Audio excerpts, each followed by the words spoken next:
नमस्कार, आपका स्वागत है।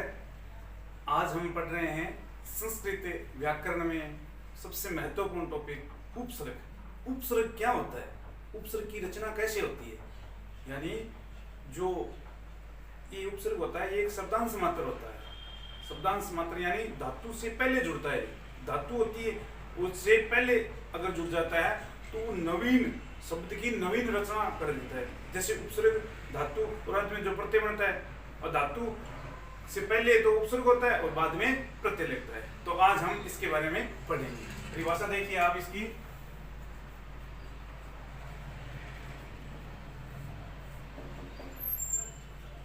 उपसर्ग एक शब्दांश मात्र है जो मूल धातु होती है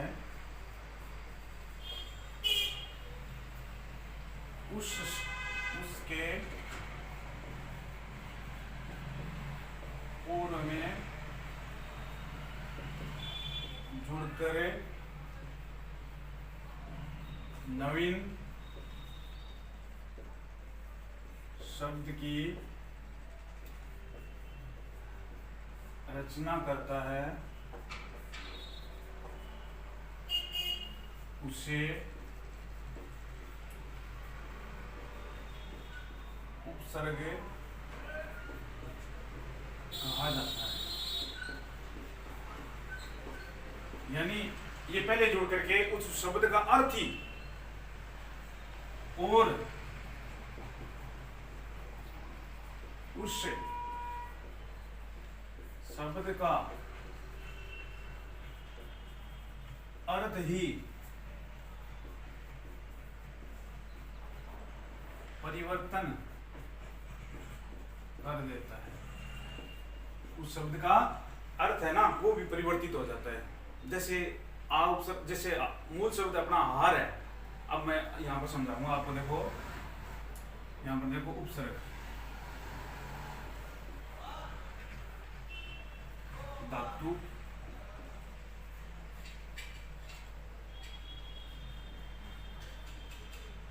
नवीन शब्द नवीन अर्थ, ये ले लिया।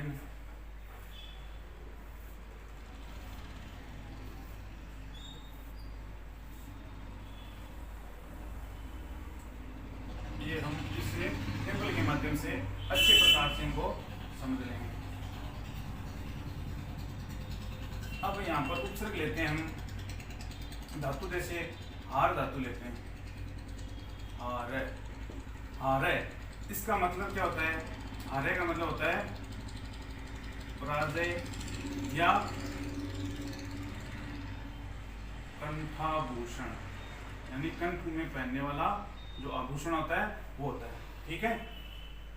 अब यहाँ पर उपसर्ग लेते हैं हम आ, यानी इसको आंग भी बोलते हैं। ये उपसर्ग लेते हैं तो आ उपसर्ग इस धातु में जुड़ करके क्या बनाएगा? आहार। नवीन शब्द क्या बना? आहार। आहार का मतलब क्या होता है? भोजन। आहार का मतलब होता है भोजन।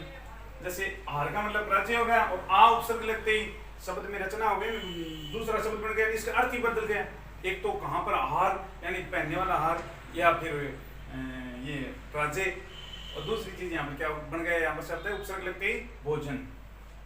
अब दूसरा हम लेते हैं सम उपसर्ग लेते हैं, इसको सम उपसर्ग लेते हैं।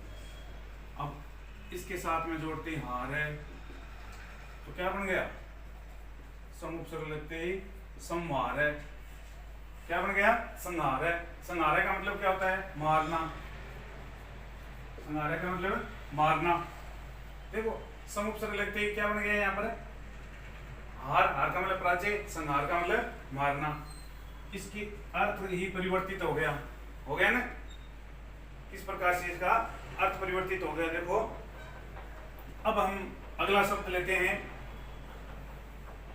प्रति। अगला शब्द है, अगर जो उपसर्ग लिया हमने प्रति, अब इस आर्य के साथ में लगाते हैं प्रति, तो प्रति लगाते ही क्या हो जाएगा, प्रतिहारय, क्या बन गया, प्रतिहारय। प्रतिहारय, हार का मतलब प्रजे, प्रतिहार का मतलब द्वारपाल। इसकी अर्थ में देखो परिवर्तन हो रहा है, तो इसलिए मेरे ख्याल से ये समझ में आ जाना चाहिए, क्योंकि इसकी जो परिभाषा बताई है, ये परिभाषा है कि इसके जो अर्थ है ना वो एकदम से परिवर्तित हो जाता है, उपसर्ग लगते ही इसके अर्थ में परिवर्तन हो जाता है। अब इसके हम प्रकार पढ़ेंगे, कितने प्रकार का जो ये उपसर्ग है वो कितने प्रकार का होता है। अब कुल मिलाकर के जो संस्कृत भाषा है इसमें उपसर्ग के प्रकार कितने प्रकार के होते हैं, देखो प्रकार,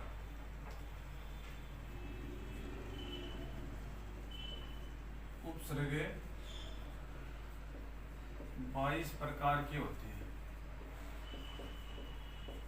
संस्कृत में उपसर्ग 22 प्रकार के होते हैं।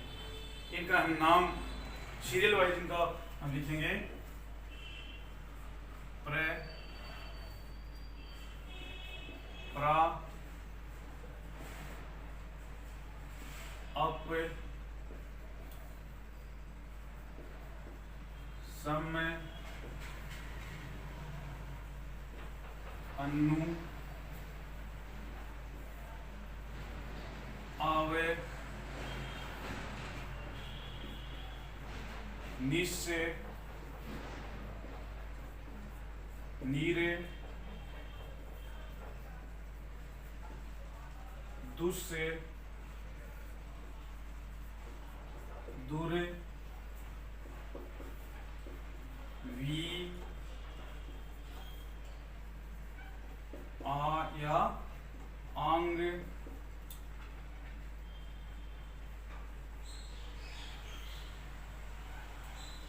नी, अति, अधि,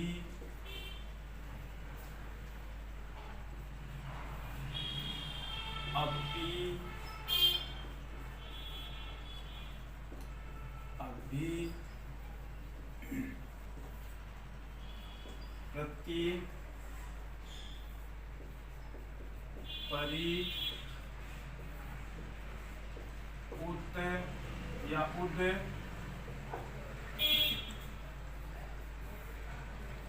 उप, शु। तो ये 22 प्रकार के संस्कृत में उपसर्ग होते हैं, इनको आपको याद करना।